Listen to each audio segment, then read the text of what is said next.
Marriage has always been popular in the UK, but the number of weddings started to decline in the 1970s. These days, around 250,000 couples get married every year.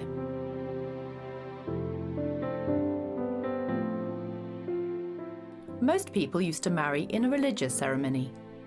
Today, 2/3 of couples choose a civil ceremony. And people get married in a lot of unusual places nowadays. This couple have just got married on the London Eye. This married couple haven't kissed yet. It's difficult when you're underwater. But some couples have a very traditional wedding. Tanya and Will Redhouse live in Oxford. Tanya is a teacher and Will works in IT. They've been married for 6 months, but they've known each other since June 2008. They still haven't bought a house. They've been renting a flat, but they've decided to buy their own place. They've already started to look for somewhere to buy. We first met when my best friend invited me round for a dinner party. She is married to Will's cousin, and he invited Will around for the same dinner party. I asked Tanya out because, although we didn't find we had a lot in common when we first spoke, I really fancied her, and I think she fancied me, so in the end we decided to give it a go. When I asked Tanya to marry me, I waited in her house, in her bedroom, with the lights off and the engagement ring in my hand. And when she got home from work, she turned the light on and I gave her the engagement ring and asked her to marry me. We got married on the 1st of August in a church in Oxford. The church was called St Andrews, and it was a Christian wedding, so we were married by the vicar in the church. The ceremony lasted about 1.5 hours. No, it didn't. It did?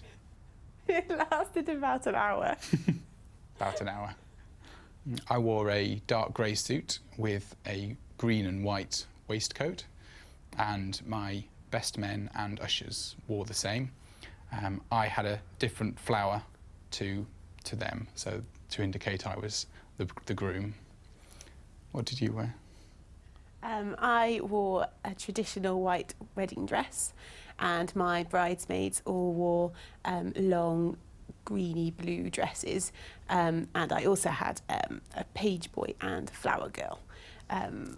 All of those people were friends. Who were yours? I had 2 best men, so my friends Asif and Rodri, who I've known since I was 10 years old, and they were friends from school. And I had 2 ushers as well, who my friends Carl and Matt. And I had a friend from school as well called Rose. She was one of my bridesmaids. I had 2 bridesmaids called Lois and Rosie, who were friends from university. And I had a 4th bridesmaid who was a friend from Oxford called Jen. There were about 300 to 350 guests at the wedding, at the church. I'm a teacher, so lots of my pupils came to the service. After the ceremony, we left the church and all the guests were waiting just outside to throw confetti over us. After we'd walked through the confetti, we got in some rickshaws which were waiting to take us to our reception venue. We had 2 photographers at the wedding who took photos throughout the church service, and after the church service they took photos of the guests. We also had some formal wedding photos when we arrived at the reception, but unfortunately it started to rain, so some of those photos were ruined.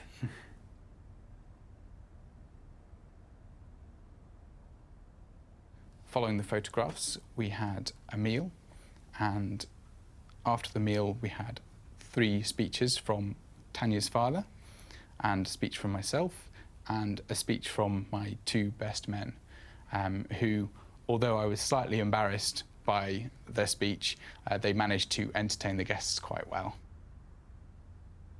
After we'd had the speeches, we then went and cut the cake with all of our guests watching us. Then there was a bit of time where some people left, and then a DJ arrived, and we had lots of dancing for the rest of the evening with a bit more food as well. The last thing we did before we left the reception was I threw my bouquet to the waiting girls, and one of my bridesmaids caught it. After that, we left the reception venue and we went to stay in a hotel. The day was absolutely brilliant. But it was also really exhausting and emotional. But it was unforgettable and an amazing day.